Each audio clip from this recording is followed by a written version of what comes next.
এই পিঁপড়াগুলো রাস্তা দিয়ে খাবার নিয়ে যাচ্ছিল। শয়তান হাঁস পিঁপড়ার পিঠের উপরে একটার পর একটা ভারী জিনিস উঠিয়ে দেয়। শয়তান হাঁস পিঁপড়ার সামনে একটা বক্স লাগিয়ে দেয়। পিঁপড়া যখনই বক্সটার উপরে ওঠে,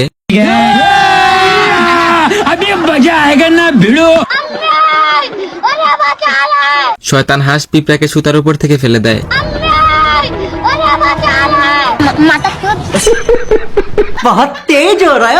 পিঁপড়া তো রেগে মেগে পুরাই আগুন। শয়তান হাঁস মনের সুখে ঘুমাইতেছিল। পিঁপড়ার দল এসে হাঁসকে উঠিয়ে নিয়ে যায়। তারপর হাঁসকে উঁচু পাহাড় থেকে পানিতে ফেলে দেয়।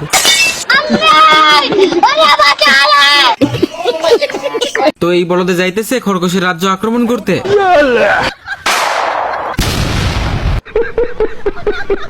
আর মানুষ পান নাই, বারবার শুধু আমার উপরেই। रुक तेरे को बताते। খরগোশ এই দিক থেকে আমার কাছে কোনো ব্যাপারই না, আমার কাছে কোনো ব্যাপার না। তো এই বলদে এবার গান পাউডার নিয়ে আসছে খরগোশকে মারার জন্য। এদিকে সব গান পাউডার এই বলদের পকেটে ঢুকে গেছে।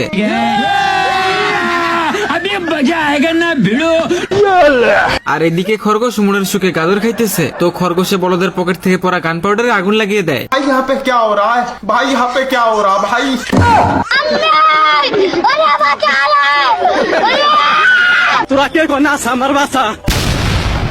बेकार है भैया, मैं तो टूट गया।